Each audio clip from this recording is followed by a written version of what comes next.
Não, já é a 70ª, 30ª, sei lá quantas vezes eu já gravei esse vídeo hoje, mas enfim, vou continuar. Fazer de novo. Bom, a primeira questão, em relação ao transporte por membrana, faça uma descrição e exemplifique cada um dos tipos de transporte listados abaixo. Primeiramente, a gente tem que conhecer a constituição da membrana. A membrana ela é formada por uma bicamada fosfolipídica, que ela é formada aí por duas partes, que é a parte hidrofílica e a parte hidrofóbica. A parte hidrofílica ela é formada por, a cabeça que a gente chama, é formada por glicerol, colina e fosfatos. A parte hidrofóbica ela é formada por duas cadeias de ácidos graxos. Na membrana também tem as proteínas de canal e as proteínas carreadoras, tá? Que vão fazer o transporte de substâncias.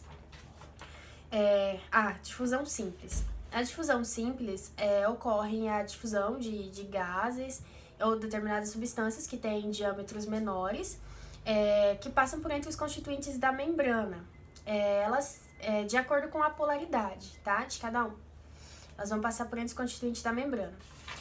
Na difusão facilitada, uma proteína específica vai se ligar a uma determinada substância e vai fazer o transporte, tá?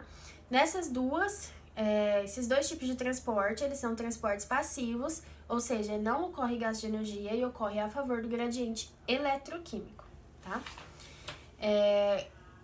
Transporte ativo primário, já vai ocorrer gasto de energia, né? Vai ser contra o gradiente de concentração. Gente, não tem nada aqui não, tá? É só a prova. Vai ser o transporte ativo, o cotransporte ou simporte e o contratransporte ou antiporte, eles são transportes ativos. São tipos de transporte ativos, primários e secundários, tá? Eles ocorrem gasto de energia e ocorrem contra o gradiente eletroquímico. No transporte ativo primário, ele vai fazer uma determinada proteína, vai fazer a quebra, a hidrólise da ATP para poder fazer o transporte, tá?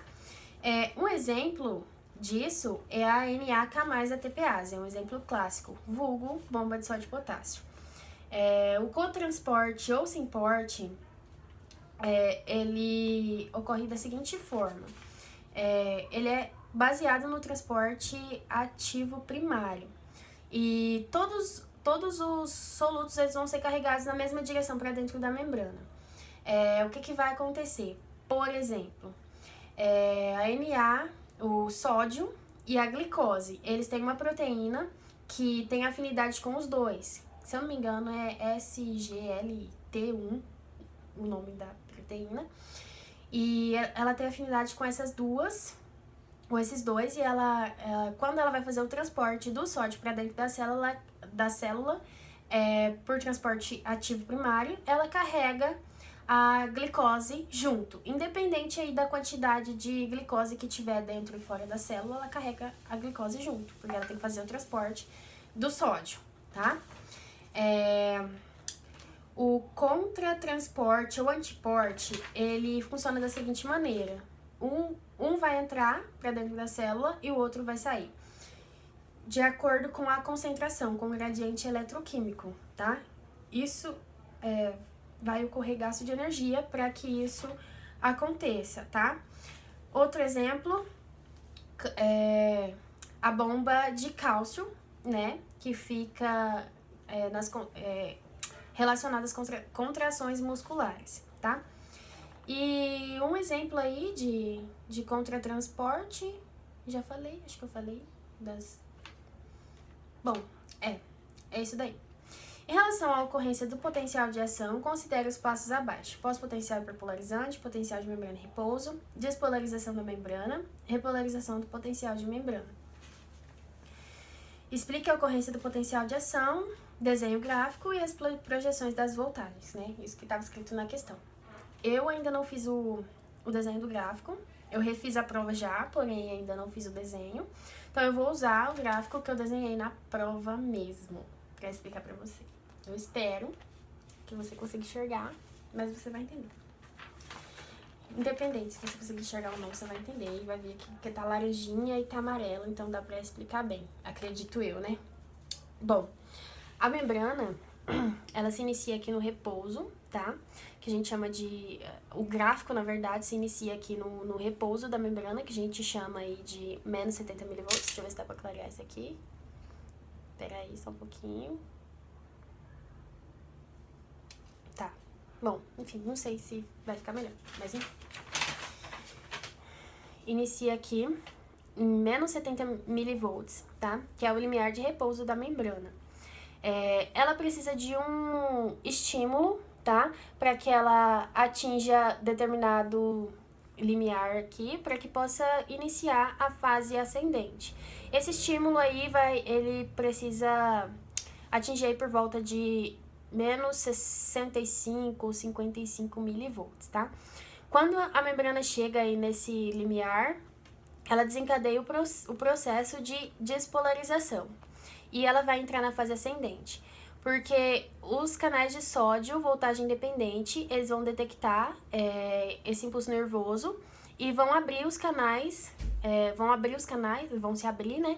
E vão permitir a entrada de sódio dentro da célula, elevando a positividade da membrana. E ela vai se elevando, ela não chega a se igualar com o potencial inicial. Ele vai parar em mais 40 milivolts, ele não vai chegar a menos 75. Mais 75, quer dizer. Ele vai chegar mais ou menos aí 40 milivolts. Quando ele chega nesse limiar, os canais de sódio voltagem independente, eles se fecham e abrem-se os canais de potássio voltagem independente para iniciar o processo de repolarização da membrana, tá? E essa é a fase ascendente que a gente vai entrar agora. Vão se abrir aí os canais de potássio voltagem independente e permitir o efluxo desse íon para fora da célula. Quando ele chega aí mais ou menos 70 milivolts, mais ou menos, né?